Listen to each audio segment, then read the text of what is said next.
Welcome back to Grammar Grade 10. This is Unit 3, Lesson 23, and it's the lesson that closes the unit.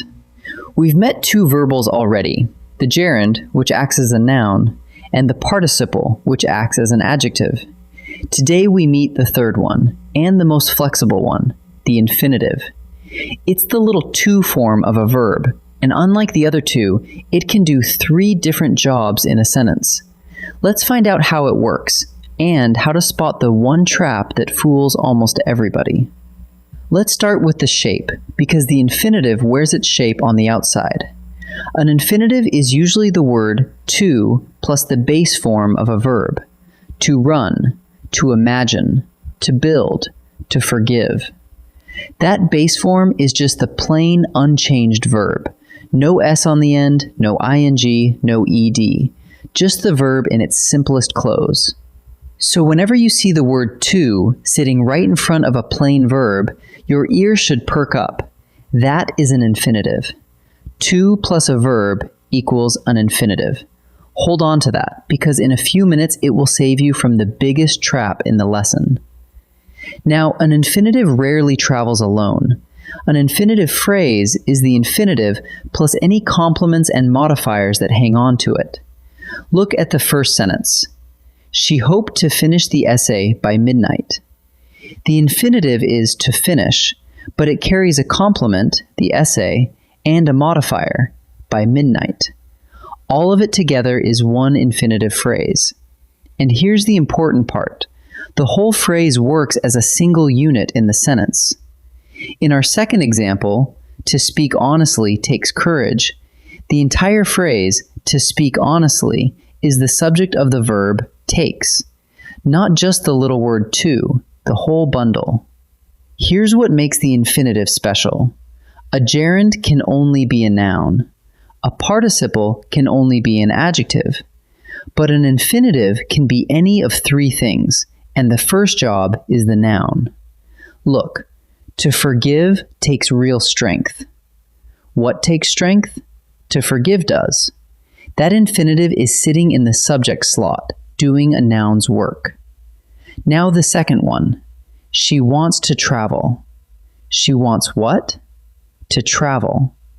That infinitive is the direct object of the verb wants. Again, a noun's job. So if you could swap the infinitive for a word like it or something, you are almost certainly looking at a noun. The second job is the adjective. When an infinitive follows a noun and tells you which one or what kind, it is doing an adjective's work. He had a promise to keep. Which promise? The one to keep. The infinitive to keep is describing the noun promise sitting right beside it. Same thing here. This is the moment to decide. Which moment? The moment to decide. Notice the pattern. The infinitive comes right after the noun it describes, and it answers a question an adjective would answer. Which one, or what kind? And the third job, the one people forget, is the adverb.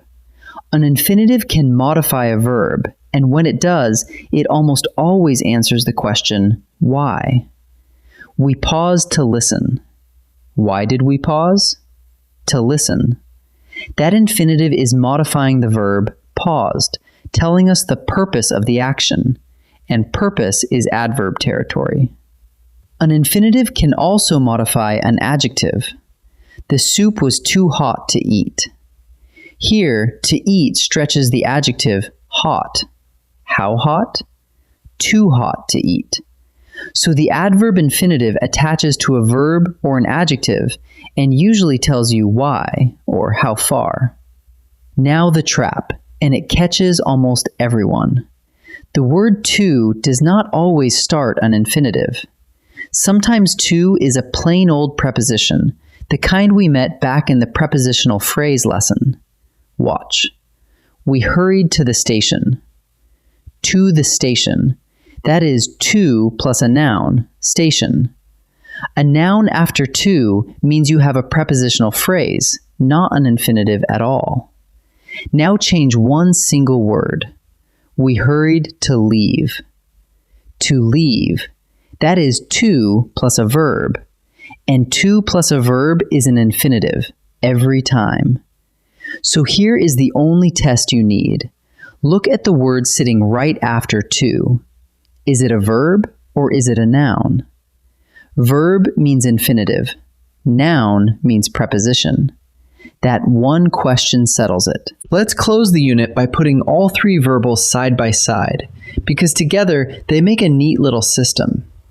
A gerund ends in ing and always acts as a noun, nothing else. A participle ends in ing or ed and always acts as an adjective, nothing else.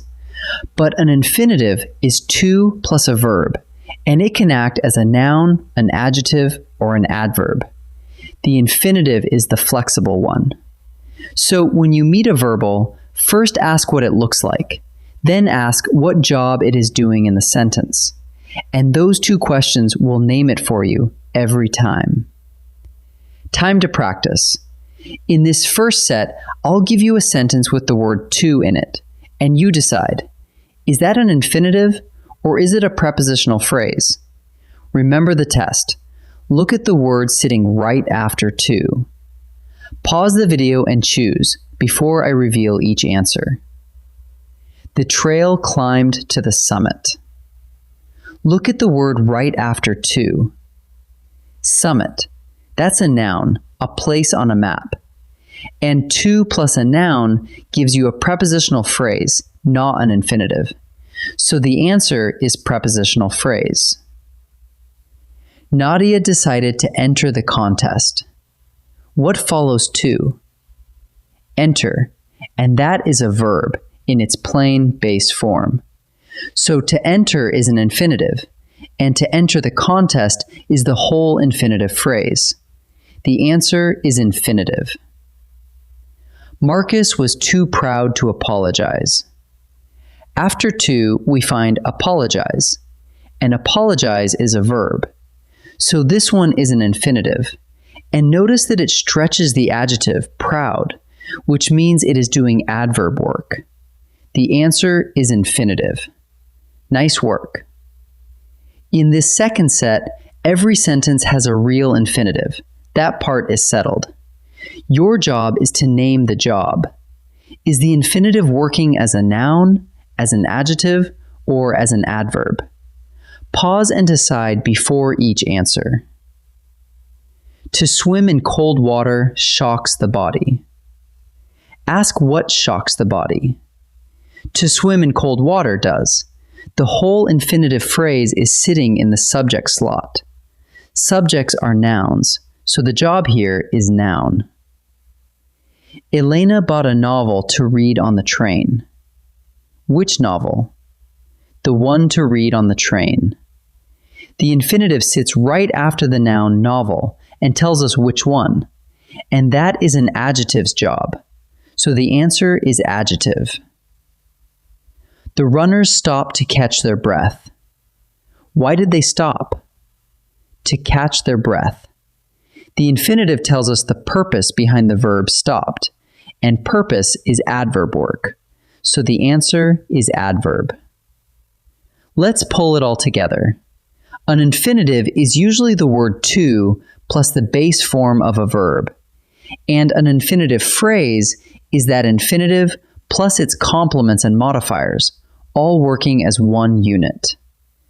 An infinitive can act as a noun, as an adjective, or as an adverb, which makes it the only verbal that can take all three jobs. And never forget the trap.